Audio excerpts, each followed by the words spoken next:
លោកពោលថាចង្កឹះមួយដើមងាយកាច់បំបាក់តែចង្កឹះមួយបាច់កាច់មិនបាក់ឡើយតើមនុស្សពិការពីរនាក់អាចយកឈ្នះខ្លា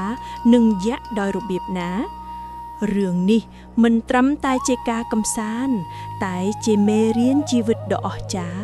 អំពីសាមគ្គីភាពរឿងអាខ្វាក់អាខ្វិនកាលពីព្រេងនៃមានបុរសកំសត់ពីរនាក់ជាមិត្តស្លាប់រស់គ្នា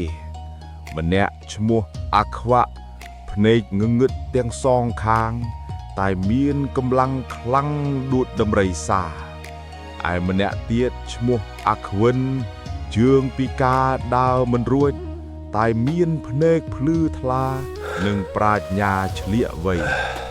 អ្នកទាំងពីរបានទៅស៊ីឈ្នួលបម្រើថៅកែចិនម្នាក់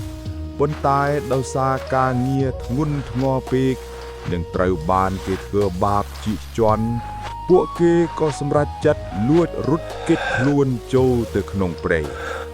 នៅក្នុងការធ្វើដំណើរនេះអាខ្វាក់ត្រូវជាអ្នកឲ្យអាខ្វិនជិះលើករីឯអាខ្វិនវិញគឺជាអ្នកជួយប្រាប់ផ្លូវពេលកំពុងធ្វើដំណើរចូលព្រៃជ្រៅអាខ្វិនបានឃើញខ្លាធំមួយដេកស្តាក់ផ្លូវក៏ប្រាប់អាខ្វាក់ឲ្យយកឫស្សីស្រួចចាក់ច្រមុះខ្លាឈឺចាប់ខ្លាំងពេកក៏ស្ទុះរត់បាត់ទៅបន្ទាប់មកពួកគេបានប្រទះឃើញសម្បុកឃ្មុំមួយយ៉ាងធំអាខ្វិនមានចិត្តលោភលន់ចង់ស៊ីតែម្នាក់ឯងក៏កុហកអាខ្វាក់ថាជារបស់ពុលស៊ីបានតែទឹកទេអាខ្វិនស៊ីការឃ្មុំយ៉ាងឆ្ងាញ់តែម្នាក់ឯងរួចបន្ទោបបងដាក់បំពង់ឫស្សីរួចប្រាប់អាខ្វាក់ថាជាទឹកឃ្មុំទុកបៀមពេលហេវអាខ្វាក់លក់ទៅដឹងថាជាលាមកក៏ខឹងក្នុងចិត្តតែមិនហ៊ានមាត់ពេលយប់ចូលមកដល់អ្នកទាំងពីរវង្វេងចូលទៅក្នុងផ្ទះយក្សពួកគេលួចស៊ីបាយយក្សឆ្អែតហើយឡើងទៅពួនលើធ្នឹមផ្ទះពេលយក្សត្រឡប់មកវិញអាខ្វាក់នឹកឃើញសងសឹកអាខ្វិនក៏នោមនឹងបន្ទោបងដាក់ក្បាលយក្សខឹងខ្លាំងងើបមើលឃើញមនុស្សក៏ស្ទុះរកដំបងវាយពេលនោះអាខ្វិនភ័យពេកក៏ធ្លាក់ពីលើធ្នឹមមកដីដោយសារការភ័យតក់ស្លុតខ្លាំងសរសៃជើងក៏រត់ចូលកន្លែងដើមវិញធ្វើឲ្យជើងជាសះស្បើយ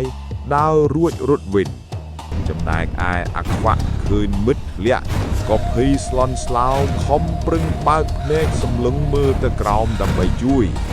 ដោយអំណាចនៃការប្រឹងខ្លាំងពេកភ្នែកទាំងពីរក៏ត្រឡប់ជាភ្លឺមើលឃើញវិញអ្នកទាំងពីរបានរួបរวมគ្នាវាយបណ្ដេញយក្សចោលផ្ទះហើយប្រមូលយកទ្រព្យសម្បត្តិនិងអាវុធទិព្វរបស់យក្សក្រោយពីជាសះស្បើយអ្នកទាំងពីរបានបែកផ្លូវគ្នាទៅស្វែងរកអនាគតរៀងខ្លួនអាខ្វាក់ដែលមានកម្លាំងខ្លាំងនិងអាវុធទិព្វបានធ្វើដំណើរទៅនគរមួយដែលកំពុងមានទុក្ខភ័យព្រោះយក្សចាប់បុត្រីស្ដេចអាខ្វាក់បានទៅជួយសង្គ្រោះបុត្រីហើយសម្លាប់យក្សនោះបានព្រះរាជាសពប្រថីយ៉ាងខ្លាំងក៏លើកបុត្រីឲ្យជាមហេសីនិងទេរាជសម្បត្តិឲ្យអាខ្វាក់ឡើងសោយរាជ្យជាស្ដេចប្រកបដោយអំណាចរីឯអាខ្វិនវិញដោយមានប្រាជ្ញាឆ្លៀសវៃ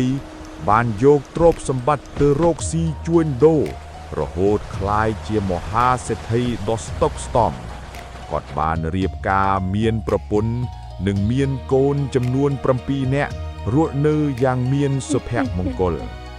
នៅទីបញ្ចប់ស្ដេចអាខ្វាក់និងសេដ្ឋីអាខ្វិនបានជួបគ្នាវិញហើយរាប់អានគ្នាជាមិត្តភក្តិដ៏ល្អតរៀងទៅ